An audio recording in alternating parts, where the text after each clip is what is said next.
Bismillah.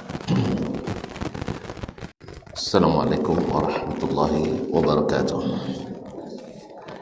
Alhamdulillahi rabbil alamin, wal aqibatu lil muttaqin,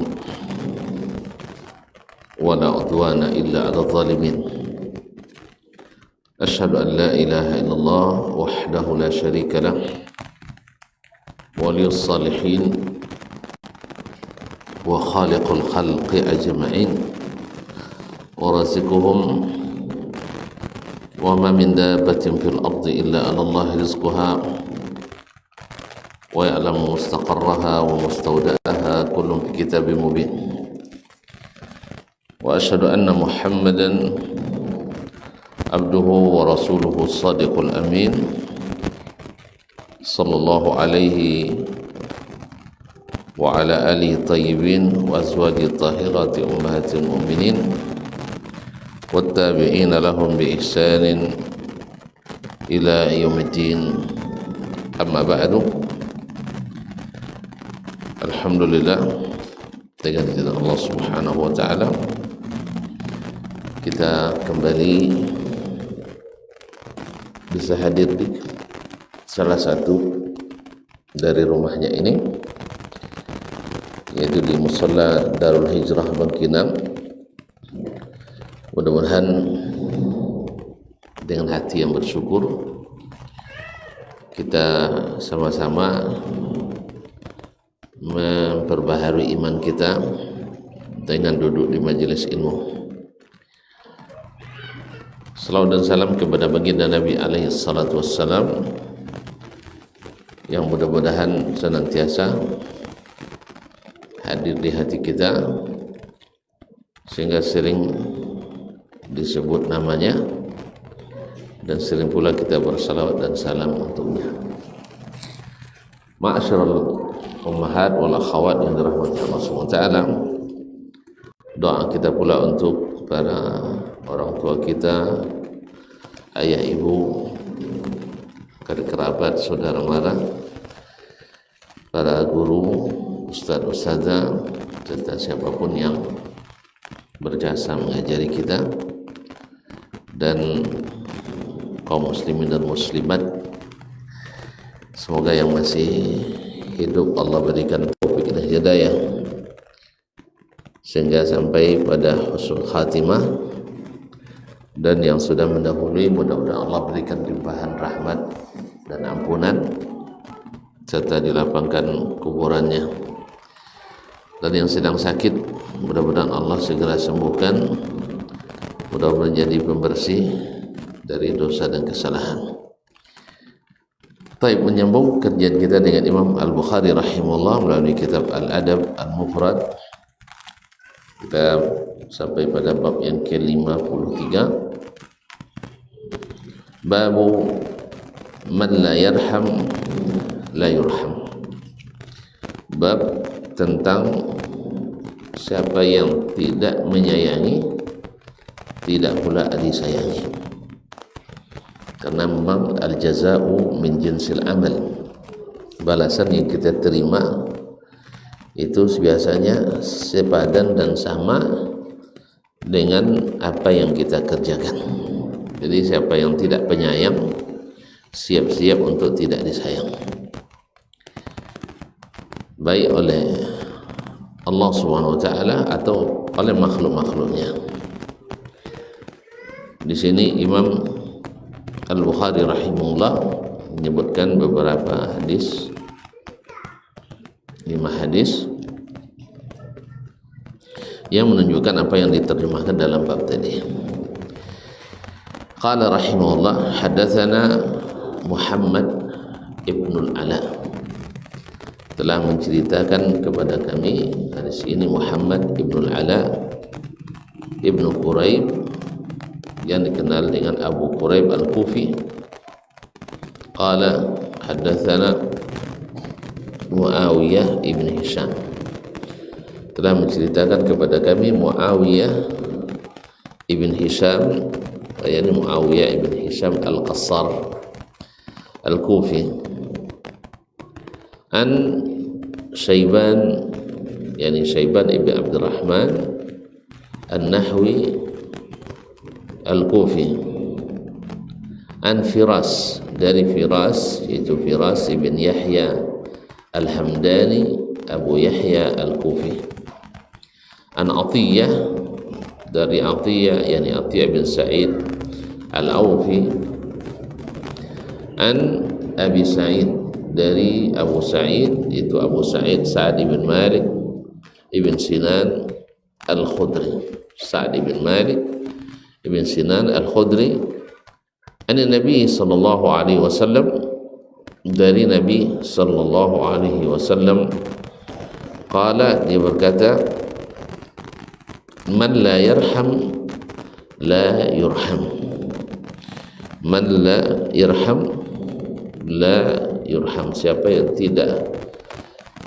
menyayangi maka tidak akan disayangi, siapa yang tidak memiliki sifat rahmat maka tidak akan mendapatkan rahmat. Di sini juga diriwayatkan oleh Imam At-Tirmizi dan Imam Ahmad. Ma'asyiral akhwat wal ummahat yang dirahmati Allah Subhanahu wa taala. Di sini seperti sama dengan judul bab, man la yarham la yurham. Manusia bahkan juga hewan-hewan Allah berikan sifat sayang ini, tetapi orang yang tidak memiliki sifat sayang sungguh sudah jauh berubah dari fitrah yang Allah ciptakan pada dirinya. Nah, karena Allah Maha Penyayang dan suka pada orang-orang yang penyayang seperti yang akan disebutkan dalam riwayat berikutnya. Qala rahimahullah, haddatsana Muhammad ibn Salam, telah menceritakan kepada kami Muhammad ibn Salam, Muhammad ibn Salam yakni Muhammad ibn Salam ibn al-Faraj As-Sulami Abu Muhammad Al-Bikandi qala akhbarana Abu Muawiyah, dia berkata telah menceritakan kepada kami Abu Muawiyah, yaitu Muhammad ibn Khazim Ad-Darir Al-Baghdadi, Abu Muhammad ibn Khazim Ad-Darir Al-Kufi, anil A'mash, dari Al-A'mash yaitu Sulaiman ibn Mahran Al-Kahili Abu Muhammad Al-Kufi yang dikenal dengan Al-A'mash, an Zaid ibn Wahab, dari Zaid ibn Wahab ibn Ali wa Abi Dhabyan, dan Abu Dhabyan, an Jarir ibn Abdullah, dari Jarir ibn Abdullah Al-Bajali, itu sahabat Nabi alaihi salatu wassalam, an radhiyallahu anhu qala, dia berkata, qala Rasulullah sallallahu alaihi wasallam, la yarhamullahu man la yarhamun nas, la yarhamullahu man la yarhamun nas, orang yang Allah tidak akan menyayangi orang-orang yang tidak menyayangi manusia. Allah tidak akan sayang kepada orang yang tidak sayang kepada manusia.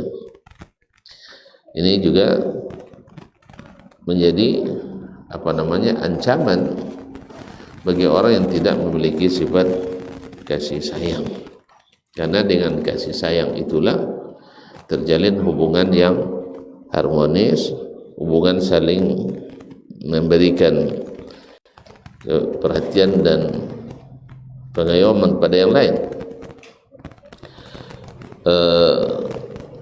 Sehingga Allah SWT mengancam orang-orang yang tidak memiliki sifat penyayang tidak akan disayanginya. Dan kita sungguh sangat berharap kasih sayang Allah SWT, karena tidak mungkin kita akan masuk surga kecuali dengan rahmat dan kasih sayang Allah SWT. Dan orang yang tidak memiliki kasih sayang tentu sudah dicabut daripadanya banyak sekali kebaikan. Sungguh dicabut daripadanya kebaikan sehingga dia dihalangi untuk mendapatkannya. Ma'asyiral akhwat dan ukhwat yang dirahmati Allah SWT, ini juga menghasung kita untuk menyayangi hamba-hambanya, yaitu kaum manusia. Semakin banyak kita menyayangi, maka semakin sayang Allah kepada kita. Nah, dan dalam hadis lain disebutkan juga bahwa kasih sayang itu adalah salah satu tanda daripada keimanan. Nah, kemudian hadis selanjutnya qala rahimahullah wa an Abdata, dan dari Abdah ibn Sulaiman, an Ismail ibn Abi Khalid, dari Ismail ibn Abi Khalid al-Ahmasi, an Qais, dari Qais ibn Hazim, an Jarir ibn Abdullah, dari Jarir ibn Abdullah al-Bajali, seperti yang disebut dalam sanad sebelumnya. Qala, dia berkata, qala Rasulullah sallallahu alaihi wasallam, Rasulullah sallallahu alaihi wasallam bersabda, man la yarhamun nas la yarhamuhullah, la yarhamuhullah. Man la yarhamun nas la yarhamuhullah. Siapa yang tidak sayang kepada manusia, Allah tidak akan sayang kepadanya. Siapa yang tidak sayang kepada manusia, Allah tidak akan sayang kepadanya. Kaum muslimin dan muslimat dirahmati Allah. Tadi sudah kita katakan, jangankan kepada sayang kepada manusia, sayang kepada makhluk lain saja, itu Allah berikan balasan yang luar biasa, balasan yang tidak terhingga. Ada orang yang berjalan di padang Sahara dan kehausan, lalu dia turun ke sebuah telaga sumur dan minum di situ. Pas keluar, dia temukan seekor anjing yang sedang kehausan, maka dia berpikir, ini hewan ini adalah, anjing itu adalah sesuatu dalam selalu tercela. Tapi ketika dia membutuhkan, ketika seseorang punya kasih sayang terhadapnya, maka Allah SWT berikan ampunan kepadanya. Lalu dia turun ke dalam sumur dan dia tidak memiliki tempat untuk membawa air ke atas kecuali sepatunya. Maka dia isi sepatunya dengan air, lalu dia gigit dengan giginya dan manjat ke atas dan memberikan minum kepada anjing yang kehausan tadi. Maka Nabi SAW mengatakan, faghfarallahu lahu bidzalik, lalu Allah mengampuni dosa-dosanya. Subhanallah, hanya memberi sedikit air kepada orang itu mengampuni, Allah ampuni dosa-dosanya yang besar. Bahkan dia disebut sebagai seorang seorang yang berzina, seorang pelacur, tapi karena memberikan kasih sayang kepada makhluk Allah Subhanahu wa taala, maka Allah mengampuni dosa-dosanya tadi. Makanya ketika sahabat heran tentang apakah kita diberi pahala dengan memberi makan kepada seorang atau kepada makhluk-makhluk yang lain, Nabi katakan, na'am bi kulli kabirin ratbin sadaqah. Pada setiap jantung yang berdenyut, yang masih hidup, maka sayang kepadanya adalah sedekah. Dan sebaliknya, Dan sebaliknya ada seorang ibu yang masuk neraka gara-gara mengurung seekor kucing, dan tidak memberinya makan dan tidak pula melepasnya untuk mencari makan sendiri. Maka Allah SWT memasukkannya ke dalam neraka. Sebab ini tanda tidak ada kasih sayang sama sekali. Ma'asyiral akhwat dan ummahat yang dirahmati Allah SWT, ini sungguh menunjukkan betapa besarnya rahmat Allah dan kasih sayangnya kepada hamba-hamba dan makhluknya. Di antara kasih sayang Allah kepada hamba dan makhluknya adalah dia tidak segera menurunkan atau memberikan azab dan sanksi kepada siapapun yang melakukan dosa. Bahkan kaum muslimin dan muslimat dirahmati Allah, mungkin Allah SWT menjadikan sebab diampuninya dosa dengan kasih sayang yang seseorang berikan kepada hamba-hamba dan makhluk Allah Subhanahu wa ta'ala.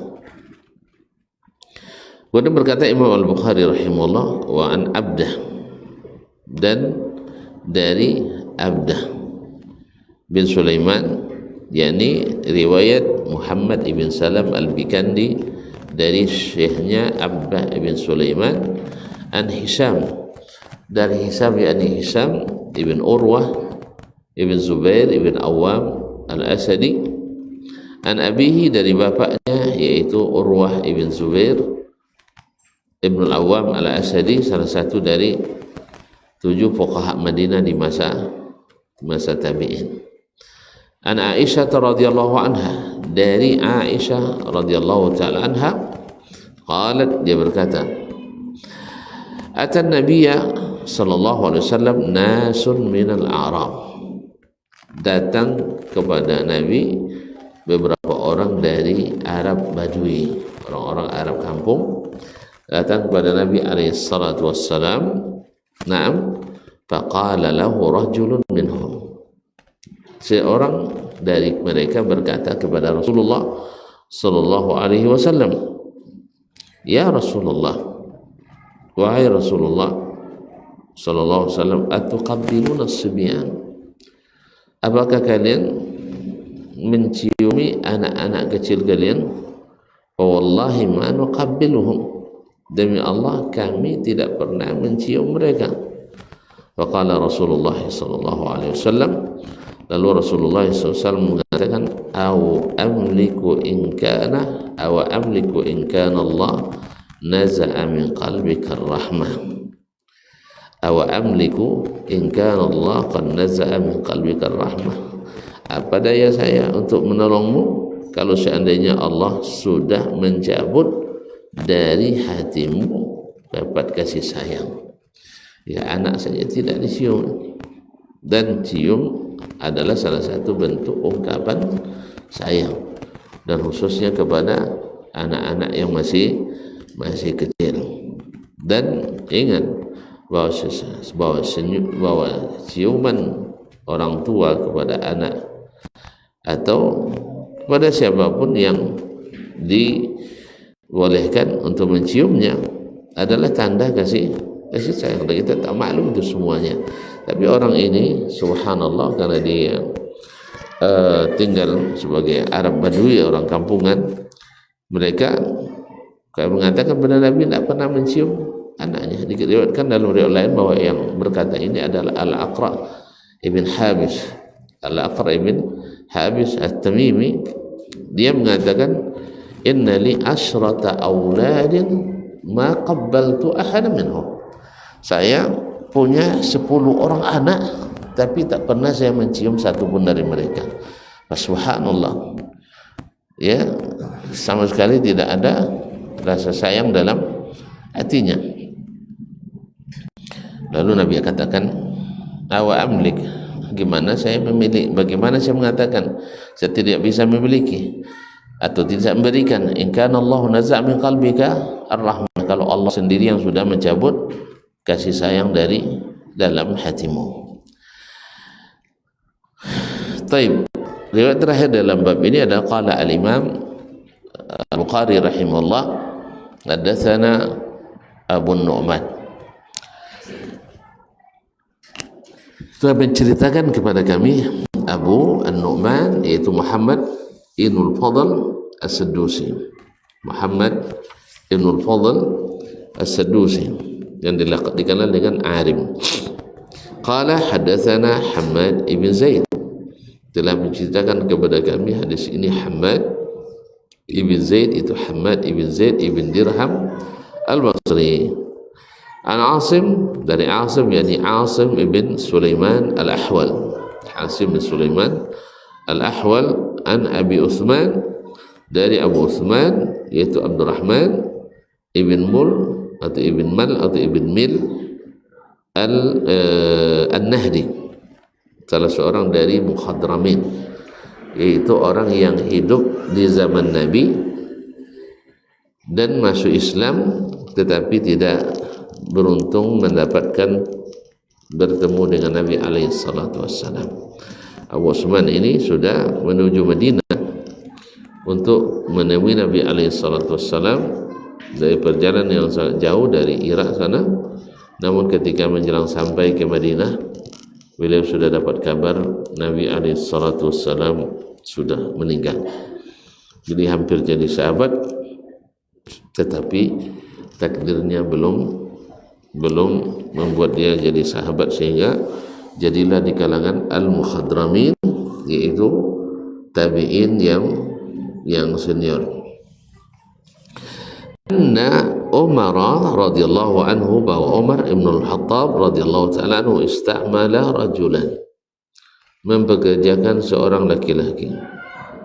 Faqala al-amil, yang dipekerjakan itu mengatakan, innali kaza wa kaza minal walad, saya memiliki anak sebanyak ini.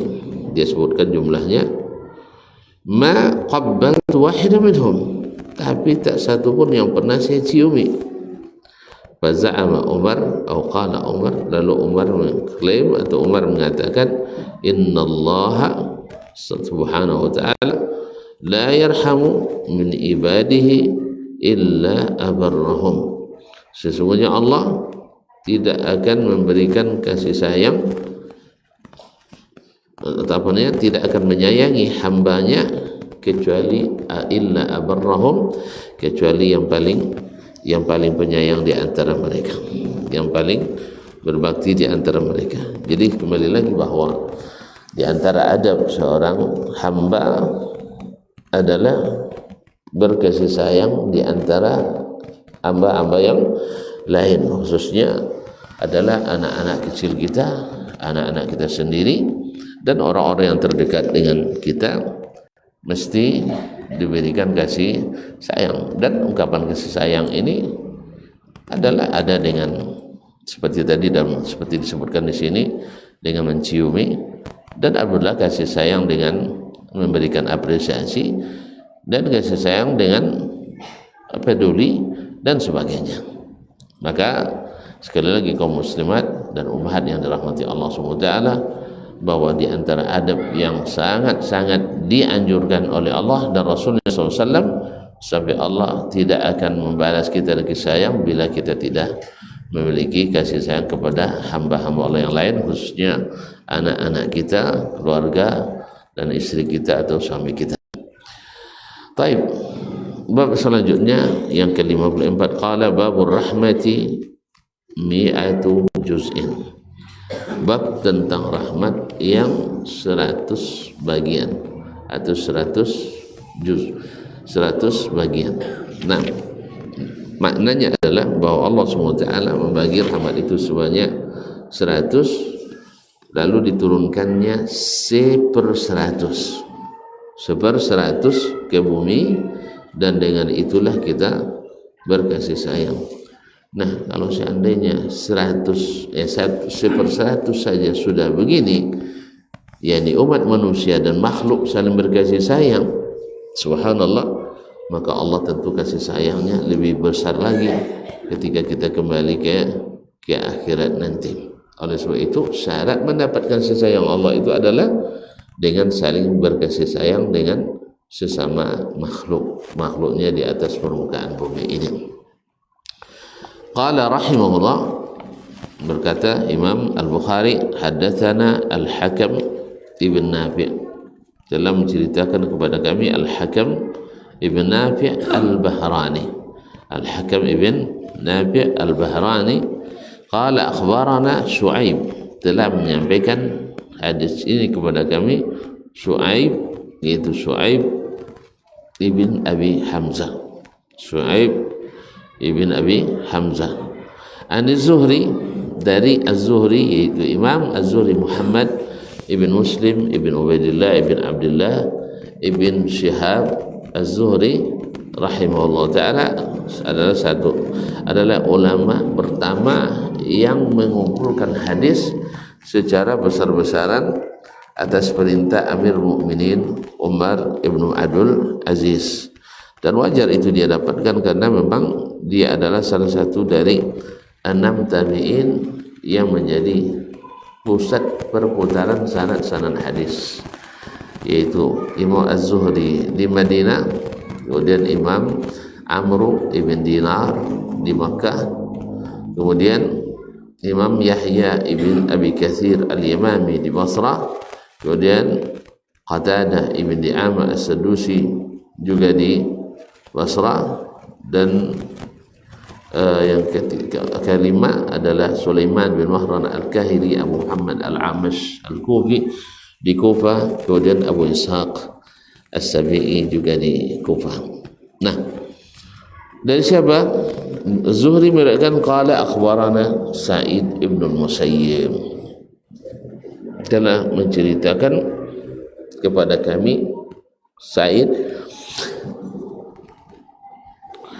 ibn al-Musayyib Abu Muhammad Al-Qurashi, adalah imamnya para tabi'in, disebut dengan afdalu at-tabi'in, tabi'in yang paling utama.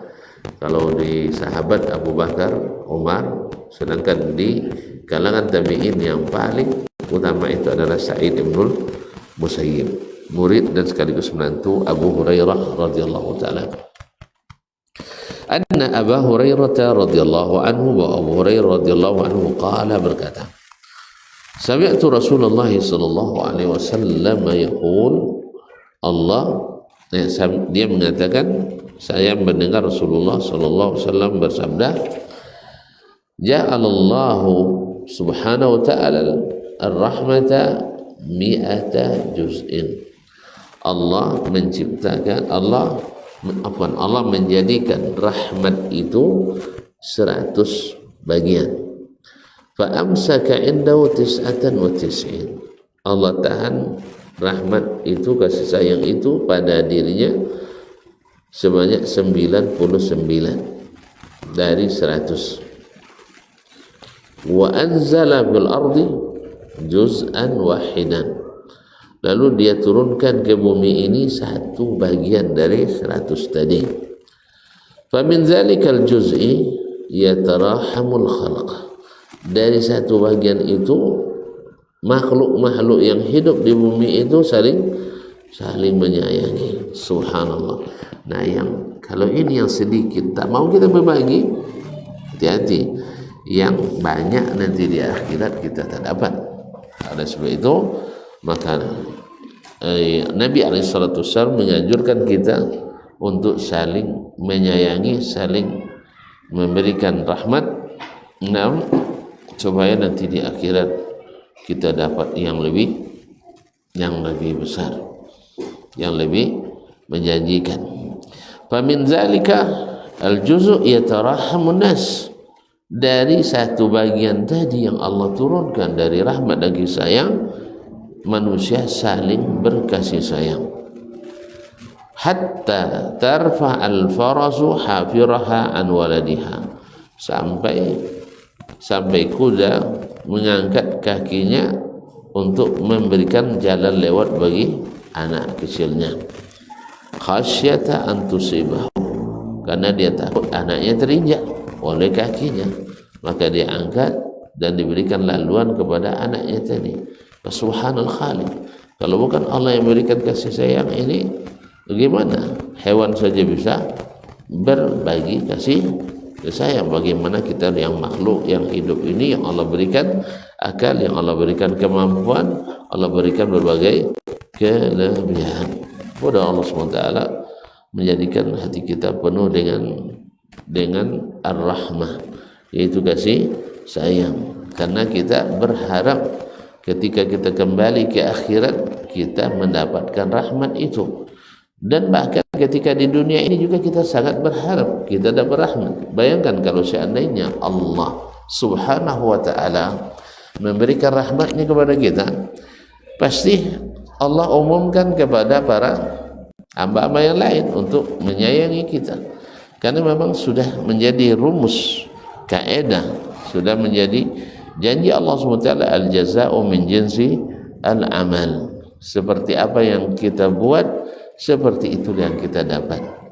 Kalau kita suka sayang, maka Allah berikan kepada kita kasih sayang baik dari dirinya sendiri maupun dari hamba-hamba Allah yang ada di dunia ini. Maka demikian kajian kita pada kesempatan ini.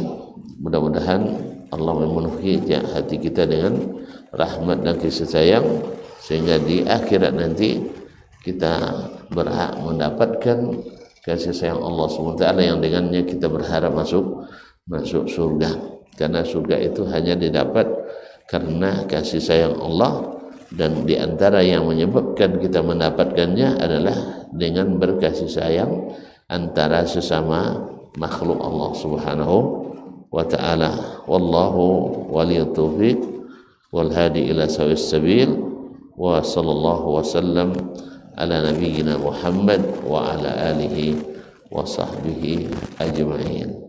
Nah, kalau ada pertanyaan silakan disampaikan.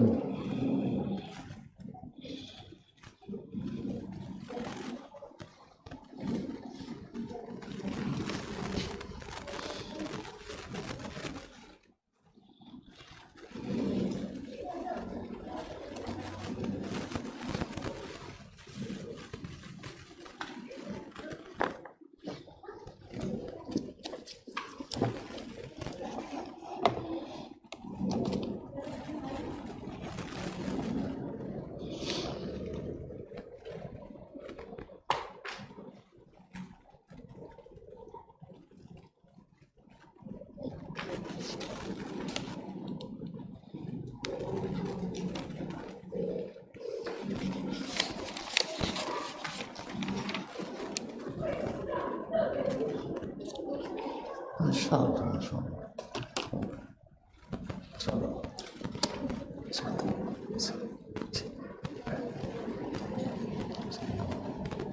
Siapa nama? Hafiz. Terima kasih. Insyaallah. Bismillah. Ustaz, apa hukumnya dalam Islam seorang ayah lebih memilih menafkahi anak tiri dibandingkan anak kandungnya? Ini jelas tindakan zalim, ya, menyayangi anak tiri dan meninggalkan anak kandung. Ada tindakan zalim. Bukankah di pelajaran sebelumnya Nabi datang kepadanya An-Nu'man ibn Bashir atau Al-Bashir, ayahnya Nu'man, untuk meminta Nabi menjadi saksi untuk pemberiannya kepada anaknya An-Nu'man. Lalu Nabi tanyakan, akullu waladika auladika tamnahu kama tamnahu mithlahu kama qala sallallahu alaihi wasallam, apakah semua anakmu kau berikan seperti kau berikan pula kepada anakmu Nu'man ini? Jawabannya, la ya Rasulullah. Qala asyhad ala hadha ghairi, cari saksi selain saya, fa inni la ashhadu ala jawr, sebab saya tidak mau jadi saksi untuk tindakan yang tindakan kezaliman. Berarti menyayangi anak tiri lalu meninggalkan anak kandungnya adalah kesalahan besar. Mudah-mudahan Allah SWT berikan dia taubat. Dan kewajiban kita sebagai anak, satu, tentu saja kalau bisa memberikan masukan dan nasihat Dan kalau tidak, selalu doakan mudah-mudahan di suatu saat, walaupun orang tuanya tidak baik kepadanya, bahkan kadang-kadang ada yang jahat kepadanya, tapi ketahuilah bahwa sesungguhnya kasih sayang itu masih ada, cuman kadang-kadang tertimbun oleh nafsu kita. Wallahu ta'ala. Baik, Assalamualaikum warahmatullahi wabarakatuh. Apakah kalau kita wafat dan dikuburkan di kota Madinah, kita akan mendapatkan syafaat dari Nabi Muhammad sallallahu alaihi wasallam? Insyaallah. Jadi Nabi alaihi salatu wasallam menyuruh kita untuk senantiasa berada dan tinggal di kota Madinah dan sabar terhadap segala kesulitan atau penyakit atau bala yang menimpa kita di Madinah. Nabi sallallahu alaihi wasallam mengatakan, "Man sabara ala la'wa'il madinati wa syiddatiha kuntu lahu syafi'an yaumil qiyamah."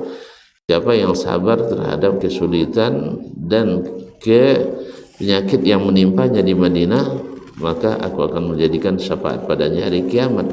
Nah, orang yang mati di Madinah itu biasanya adalah orang yang menghadapi berbagai ujian dan cobaan, lalu dia sabar bertahan sampai hari meninggal di Madinah. Mudah-mudahan dia mendapatkan syafaat dari Nabi alaihi salatu wassalam. Nah, karena Nabi katakan nanti pada akhirnya nanti orang akan dibukakan kepadanya dunia ini, yakni kepada sahabat, dan banyak mereka yang pindah meninggalkan Madinah, padahal kata Nabi, wal madinatu khairul lahum law kanu ya'lamun. Madinah itu lebih baik bagi mereka kalau seandainya mereka menyadari. Assalamualaikum warahmatullahi wabarakatuh. Jika kita masbuk dalam salat berjamaah lalu imam sudah di rakaat terakhir, jadi kita yang masbuk ini posisi duduk tahiyatnya bagaimana Ustaz? Apakah duduk seperti tahiyat akhir seperti imam atau bagaimana Ustaz? Syukran. Dalam hal ini ulama berbeda pendapat, apakah kita mengikuti imam dengan makna bahwasanya tahiyat kita itu artinya tahiyat kita itu mengikuti imam, atau tahiyat menurut amal kita dengan makna ini rakaat pertama bagi imam kan rakaat terakhir itu, apakah bagi saya itu terhitung rakaat terakhir karena imam rakaat terakhir, atau bagi saya itu ada rakaat pertama, apakah itu bagi saya rakaat pertama? Kalau seandainya dihitung itu sebagai rakaat terakhir karena innama ju'ilal imam liyutamma bihi, supaya imam diikuti, maka tahiyat saya adalah seperti tahiyat al-akhir, yaitu dengan tawarruk, Sebagian mengatakan tidak, kita salat kita adalah terhitung di mana kita mulai, itulah rakaat pertama bagi kita, sehingga dengan demikian maka duduk kita menyesuaikan dengan kondisi kita. Kalau seandainya kita baru di rakaat pertama, berarti duduk kita adalah duduk tasyahud, yaitu duduk iftirash. Imam Syafi'i punya penafsiran lain lagi. Andainya kita duduk itu diiringi dengan salam setelahnya, maka duduknya adalah tawarruk. Tapi setiap duduk yang tidak diiringi dengan salam, maka duduk kita adalah iftirash. Nah, sekarang pertanyaannya, orang yang masbuk di rakaat keempat lalu imam tahiyat al-akhir, apakah dia ikut salam dengan imam? Kalau dia tidak ikut salam dengan imam, berarti duduknya adalah iftirash. Karena duduk yang tawarruk itu adalah duduk yang terakhir atau yang diiringi dengan salam. Ini menurut Imam Asy-Syafi'i rahmatullahi alaih. Oleh sebab itu dalam mazhab Syafi'i rahimahullah, bila salat 2 rakaat lalu kan ada duduk itu kan tahiyat, itu tasyahud awal akhir itu juga. Nah, sekarang kalau apakah duduknya tasyahud di waktu itu, duduknya tawarruk seperti tahiyat akhir, atau iftirash seperti tasyahud awal, maka dalam mazhab Imam Syafi'i rahimahullah, karena duduk ini akan diiringi dengan salam, maka duduknya adalah tawarruk. Tapi kalau Imam Ahmad rahimahullah taala dan Imam Malik serta lainnya, bahwasanya duduknya tetap duduk iftirash. Karena apa? Mereka melihat dari sisi salat atau duduk setelah 2 rakaat itu semuanya adalah duduk dengan iftirash.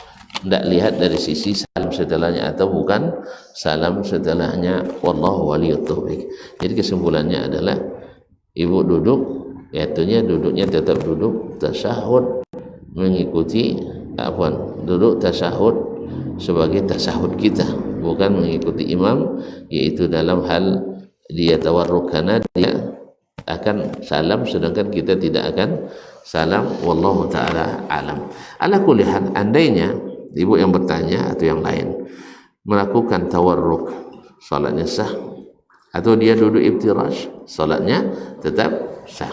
Tapi mana yang lebih dekat wallahu alam adalah salat kita atau kita dihitung salat pertama itu rakaat pertama bagi kita, yang kedua walaupun imam baginya rakaat ketiga dan keempat. Wallahu taala alam. Assalamualaikum warahmatullahi wabarakatuh. Semoga saya sekeluarga senantiasa dalam lindungan Allah, amin, dan juga semoga yang mendoakan. Bagaimana cara kita menyikapi hadis yang dhaif sanadnya Ustaz? Dan apakah seorang guru yang mendhaifkan hadis sahih tidak bisa kita ambil ilmunya? Jazakumullah khairan. Cara menyikapi hadis yang dhaif sanadnya. Baik.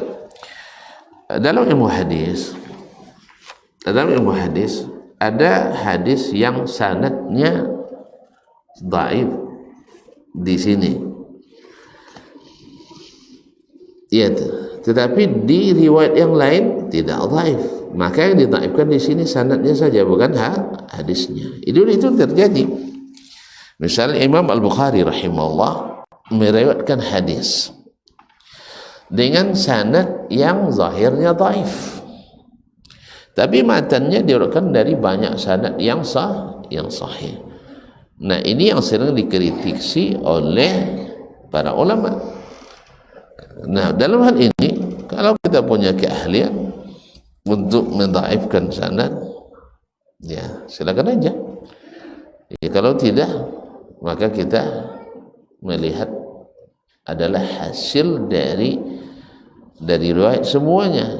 Artinya Imam Al-Bukhari rahimahullah sudah meriwayatkan hadis ini dari berbagai jalan, sedangkan jalan di sini saja yang dhaif, itu tidak masalah, karena hadisnya seperti kata Syekh Al-Albani ketika dia menjelaskan dhaifnya sanad Sahih Bukhari, tapi di ujung dia katakan wal matnu na'am bin turuqihi sahihun la ghubara alaihi.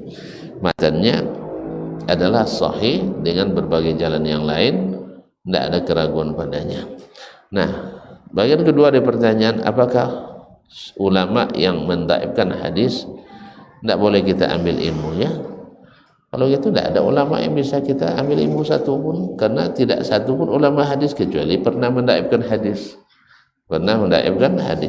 Tapi kalau maksudnya mendhaifkan hadis sahih, kalau dia ahli dalam mentakhrij hadis, lalu dia dhaifkan hadis yang sahih menurut yang lain, tapi menurut dia adalah dhaif, itu boleh saja. Ya, seandainya dia salah, kita tidak ambil yang salahnya, tapi ilmunya tetap kita ambil. Wabillahi taufik. So kalau seandainya tidak boleh ulama satu pun salah, tidak suatu pun ulama yang kita ambil ilmunya.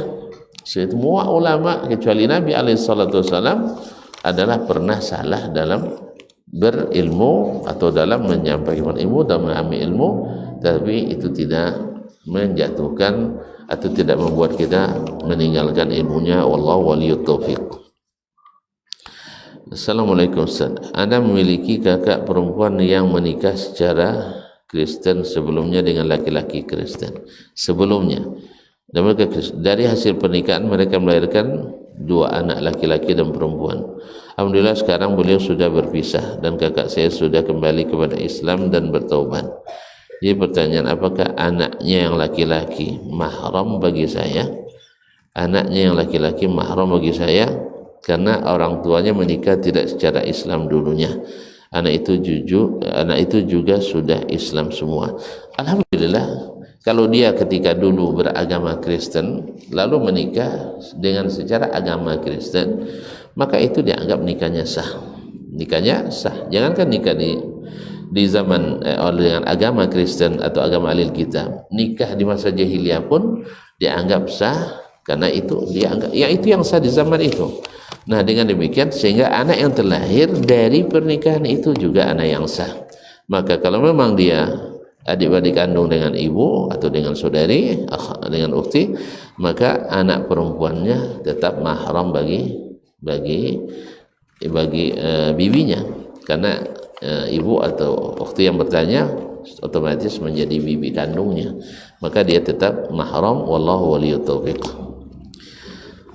Wassalamualaikum warahmatullahi wabarakatuh. Sampai umur berapakah batas mencium umur anak, Ustaz? Apalagi anak laki-laki bagi ibunya. Anak laki-laki tidak ada batasnya. Kita ya dah tua pun boleh kita cium anak kita. Nah, jadi oleh sebab itu antara anak dengan ibu, antara ayah dengan anak itu selamanya boleh mencium anaknya, karena dia mahramnya. Mahram yang paling dekat itu adalah ayah kepada anak atau ibu kepada anak. Tidak ada batasnya sama sekali. Wallahu ta'ala alam. Tidak ada batasnya, menciumnya kapan saja. Nah, Assalamualaikum warahmatullahi wabarakatuh. Bagaimana menurut pandangan Islam tentang, cuman mohon maaf mungkin dari hal tadi mungkin ada sesuatu yang perlu saya jelaskan, karena sebagian orang karena kadang tidak menjaga adab. Misalnya ada disebutkan di berita ayah angkat mencium anak angkatnya dengan ciuman mulut, ya, dengan ciuman mulut. Nah, dan ini biasanya bukan lagi ciuman sayang, ini ciuman lain gitu. Jangankan ayah angkat, ada biasa pun maksudnya ayah kandung sendiri juga kadang-kadang dianggap tabu kalau ciuman mulut dengan anaknya yang sudah gadis. Nah, walaupun saya tidak tahu ada larangan tentang itu, tapi dianggap tabu, dianggap tidak biasa. Allah oleh sebab itu wajib dihindari hal-hal seperti itu supaya tidak menjadi fitnah. Wallahu ta'ala alam. Assalamualaikum Ustaz. Bagaimana menurut pandangan Islam tentang orang bersifat introvert? Apa itu, saya tidak paham loh. Coba saya tengok kamus ini. Seperti kurang suka bergaul, ini maksudnya suka menyendiri, memiliki teman lebih sedikit. Ya, kalau sifatnya ini tidak berlebihan, artinya dia suka menyendiri dengan arti tidak berteman kecuali hal yang diperlukan. Barangkali itu satu hal yang positif, karena semakin banyak bergaul kadang sebanyak pula ini. Tapi kalau seandainya sampai sama sekali tidak mau bergaul dengan orang lain, ini sebenarnya satu kekurangan, karena Nabi SAW mengatakan bahwa berinteraksi dengan manusia dan sabar terhadap hal-hal yang timbul dari mereka itu lebih baik daripada kita menyendiri.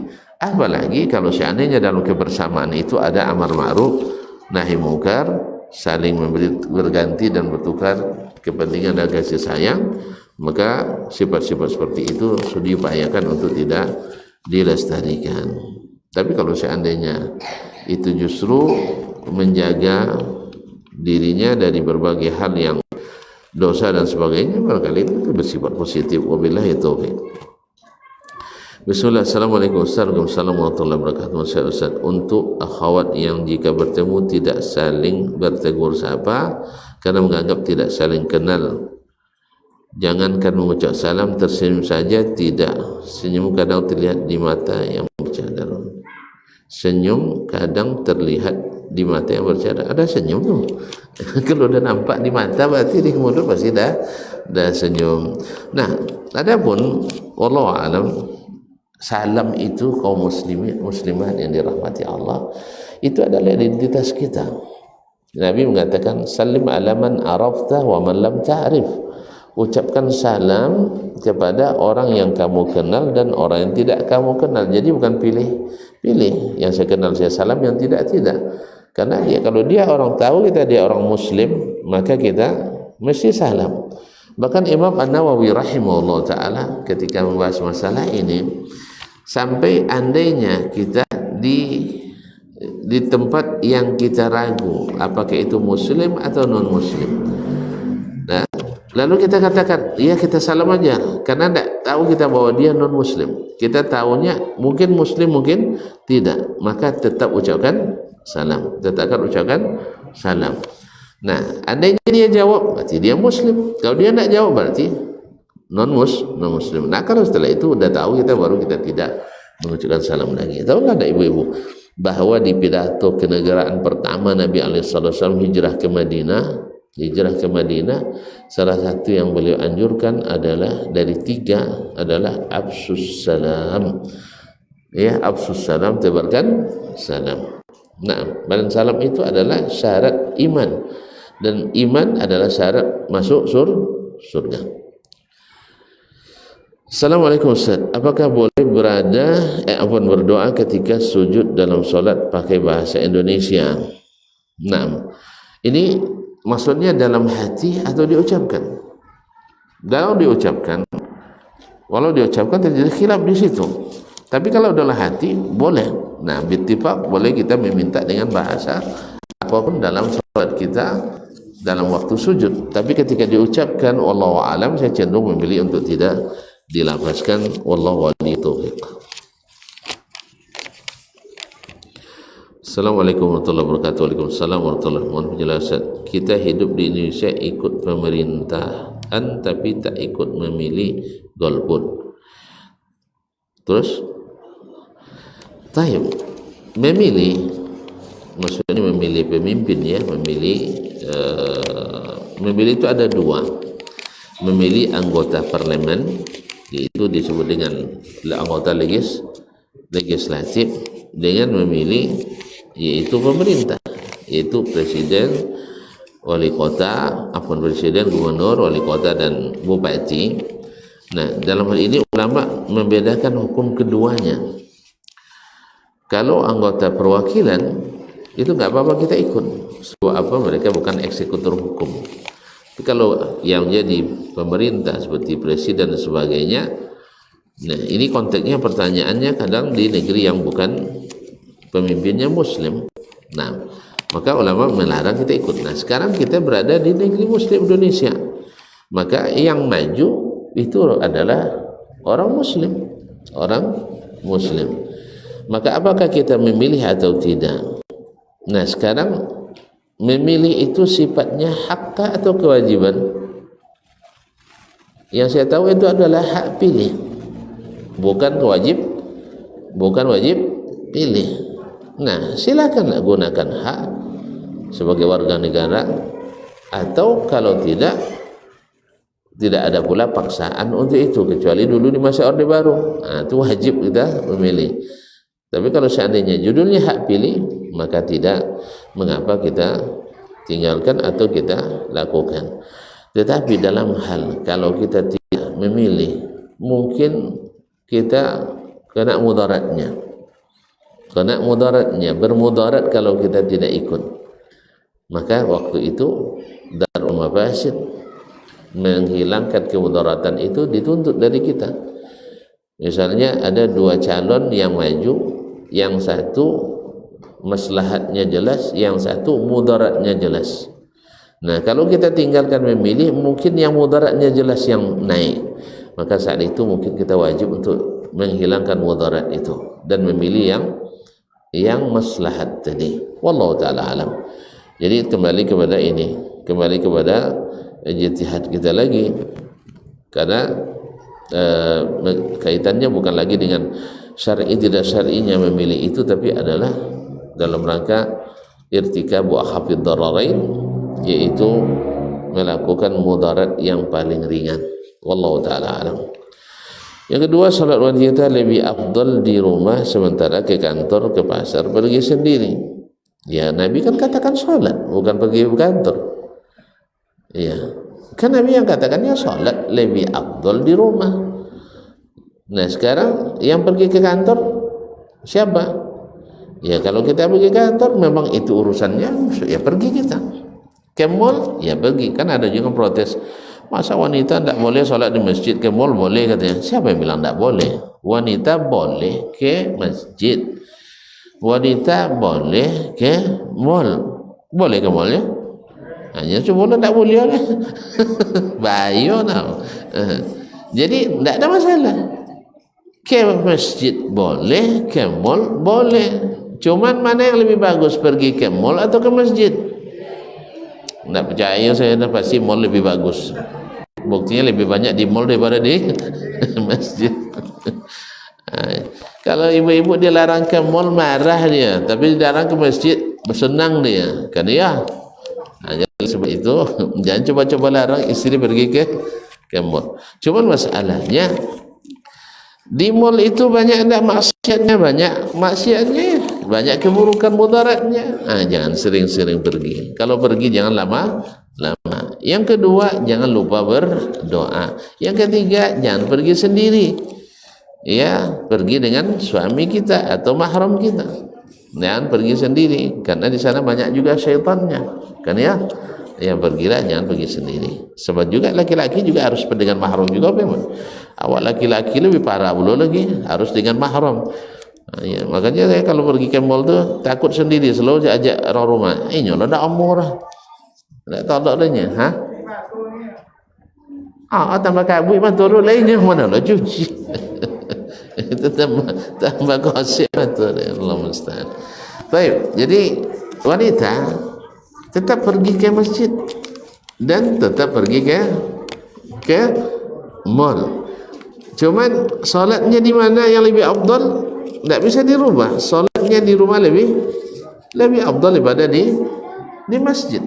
Tapi kadang-kadang ada suatu kegiatan yang tak bisa dilakukan di rumah. Seperti nuntut ilmu ini. Seorang lelaki maju, ya, jangan kan orang laki-laki awam lah, suami yang tidak berilmu. Yang berilmu kadang wanginya kayak bini ke. Jadi sabu dia. Abang maju ke mahasiswa, nak wangi dia mahasiswinya, tiba dia apa wanginya. Atau dia masuk ke kuliahnya. Ikut mau samonya nak kan wangi dia. Tak kata lah wah dikit bingin apa nak ambil kan. Kan ya? Samonya bini maju laki dia, kalau ndak sih ngerati lah kena wangi lah laki dia. Abang mau ngak bano punya. Kena sebut banget dua koko punya. Jadi oleh sebab itu, ma'asyiral akhwat dan ukhwat yang dirahmati Allah SWT, jadi tetap masjid, tetap solat wanita di rumah lebih afdal. Tapi ada kalanya hal-hal yang tak bisa ditemukan di rumah dan itu ada di masjid, dan itu salah satu kebutuhan pokok kita seperti ilmu dan adab ini, maka kita pergi ke masjid dan tentu saja atas ridha orang rumah kita. Jadi kalau abang tak lapik, abang majunya, ada maju tak tolongnya kan, apa ilahnya. Baik, terima kasih dan mohon maaf sampai di sini kajian kita secara ini. Mudah-mudahan bermanfaat. Lebih dan kurang mohon maaf. Wallahu taala alam. Wassallallahu ala nabiyyina Muhammadin wasallam. Wassalamualaikum warahmatullahi wabarakatuh. Barometer amal kita saleh tak salehnya di salat kita. Bila salat kita ikhlas dan sesuai dengan sunnah Nabi SAW, maka insyaAllah amalan yang lain mengikuti. Ini aktivitas ini membantu saya di akhirat atau akan menyulitkan saya di akhirat? Kalau seandainya perbuatan itu ternyata akan menyulitkan kita di akhirat kelak, tinggalkan perbuatan itu. Anta ni'mal jund. Kamu adalah sebaik-baik prajurit. Coba lihat. Kamu adalah sebaik-baik prajurit, maka tujuannya adalah menghancurkan kehidupan rumah tangga.